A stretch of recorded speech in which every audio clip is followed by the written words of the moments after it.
As I mentioned at the beginning of our first discussion, before you get started with delinquent tax investments, you must first define your buy box.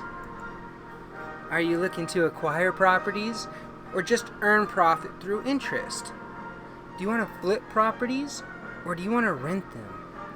Where do you want to invest? Is there a certain type of property you want to invest in? Hey, by the way, how much do you want to invest? Let's turn our attention to the Delinquent Tax Investors Criteria Worksheet and look at all the criteria you're going to need to consider. This worksheet's designed to walk you through the thought process of building your criteria from beginning to end.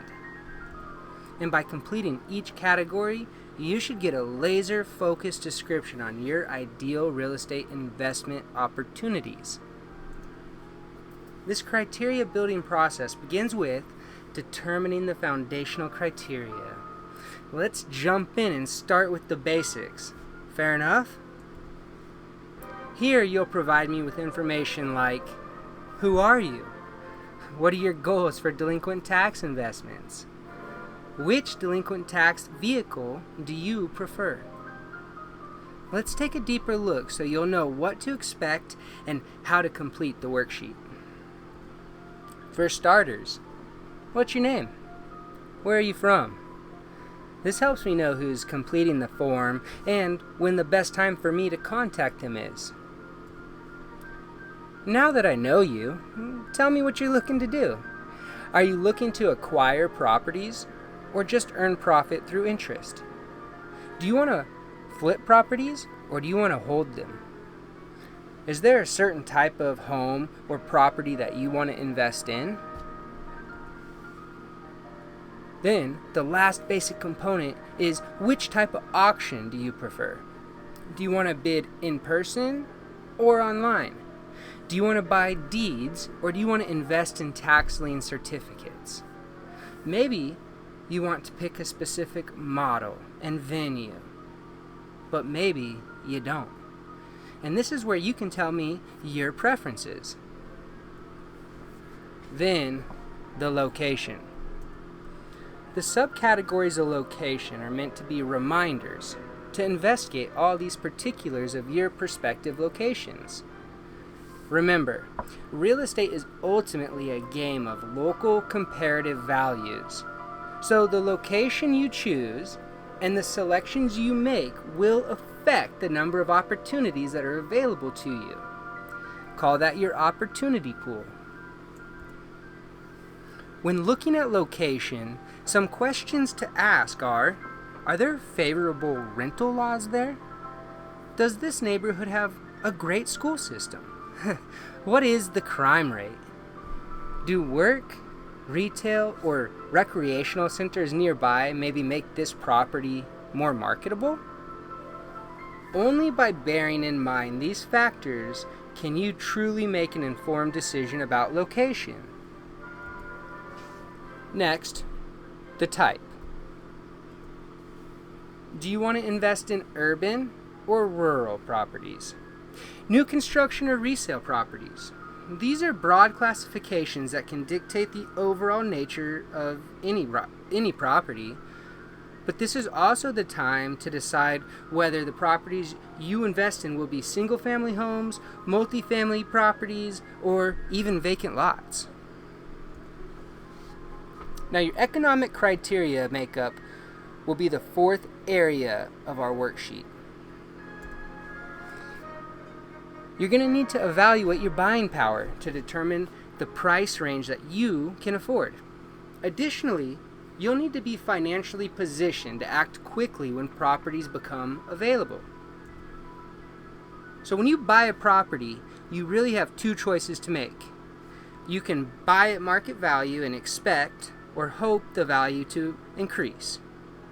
Or you can buy at a discounted price and have the option of later selling at current market prices or higher. Millionaires look for properties that will appreciate at or above average rates, and then they buy those properties at a discount. That discount's important because it represents built-in profit or equity from the start. It's how you make your money when you go in. Any investment without this safety margin is speculative at best. Successful investors pencil in a value to their acquisition of properties. So if they can't assume a 15 or 20% profit, which is generated from the discount in the market value, then they probably won't acquire that property. And each investor sets his own investment bar or discount margin, so you need to determine your own personal thresholds. Now, let's consider the condition of the properties that we're interested in. Ideally, you want to find a discounted property that doesn't need any repair. But this can be quite the challenge. Typically, discounts on properties come from fixing other people's problems. They correlate to the amount of repair that's needed amongst other issues and things. Answers to these following questions can have a significant impact on your profit or loss. 1. How much cash will you need to make any repairs? 2. How long will it take you to put this property in rentable or sellable condition? And 3. For big projects, how much risk is involved? The general rule is the more work the property needs, the greater the discount. Okay, major cosmetic repairs like kitchen and bathroom updates or appliance updates can net investors big returns if they're willing to tackle the projects. But structural repairs such as bad foundations, those can bring huge discounts with them, but they can also bring huge risks and expenses. And I personally don't like that exposure. When you start moving, deleting, or adding walls in a home, there are oftentimes unpleasant surprises that can come along with that and cost you time and money. So please keep that in mind as well. I'd recommend that you start with properties that need minimal repair if you're just getting into the game. Finally, let's talk about the features. The final principle we are looking at includes information like how many bedrooms and bathrooms, how much square footage is there, how many stories is the home, and so forth. Consider these important features in your target area as a prerequisite for any property that you purchase. You don't want to have the only 2-bedroom house in a community of 3 to 5 bedrooms occupied by young families. Amenities are the extras, or the bonuses. You can include these in your features as well, but they're things like swimming pools or gardens. Well, I recently read The Millionaire Real Estate Investor by Gary Keller, and he gives 5 laws to lead generation. I've adapted them for this presentation to the 5 laws of opportunity generation. Law 1. This law is about standards, patience, and perseverance. Finding opportunities that meet the tough standards of a successful investor takes time and patience, especially in the beginning. It's not an overnight thing. It can take weeks, months, or even longer to find a deal that is right for you. After looking at property after property, many new investors start compromising their criteria or their terms. To answer the question of whether or not this opportunity is a good deal should be black and white. Yes or no. Because we're not speculators, we need to run an upfront analysis.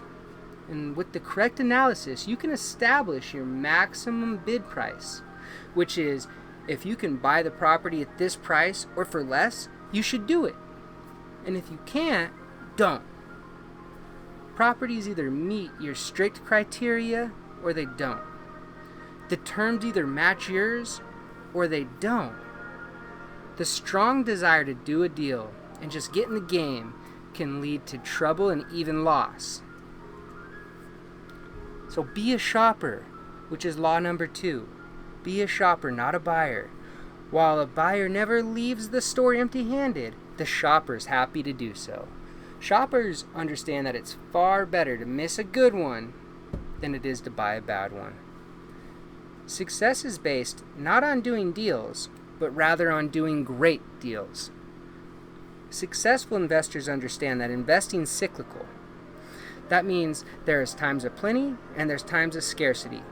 And because they're shoppers, abundance never leads to recklessness, and scarcity never leads to impatience. Because of this, the investor never feels the urge to compromise their standards. Law 3.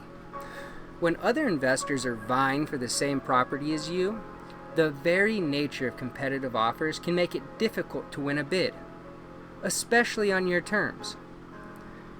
When participating in auctions, serious investors rarely bid before the auctioneer counts down. They understand that this is the base point, or the starting point of their bidding process. At this point, most of the competition's been weeded out. And if the price terms can still be met, they make their offer. Also, they rarely stay in the bidding process for long. They know when they are in and when they are out. They won't get emotional and they won't drift along because they know this is just an investment. There is an exception to this when it comes to placing proxy bids.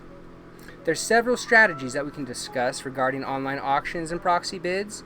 And by the way, if you don't know, a proxy bid's a preset high bid that allows the computer system to automatically increase your bid when surpassed by another competitor. You have to determine this dollar amount that it can increase to, and you do that before the auction. You can update your proxy bid during the auction if you'd like to increase it, and you can also switch from the initial proxy bid to a manual bidding process. Law number 4. It's a numbers game. The more properties that you look at, the more auctions that you attend, the more bids that you place, the greater odds that you'll find something great. Millionaire investors understand this and cast a wide net for opportunities. In surveying successful investors, we can get a sense of the number of opportunities that they must investigate to find and make a deal. Statistically, it breaks down like this. For every 30 properties that meets their basic criteria and is worth investigating, i.e. suspects, about 10 warrant serious research. We call these 10 the prospects.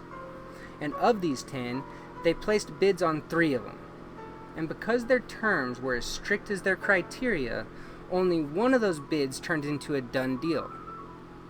Call that the 30-10-3-1 ratio for experienced and seasoned investors.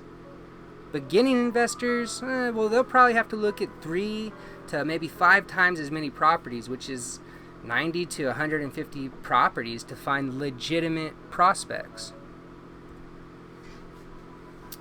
What you risk the most when you're prospecting is time. And that brings us to law number 5. There is a risk for lost money if you run an abundance of unnecessary searches, but the reality is that the time required to research a property that may be redeemed or purchased by somebody else, well, that's the real risk. Being organized with your research and prospecting methods will be very beneficial when it comes to doing this full time.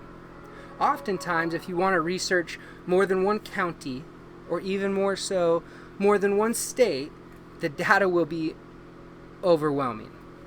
It may be beneficial to use somebody, like me, who can help you parse through these opportunities and auctions to help identify the properties that match your criteria that we just got done defining.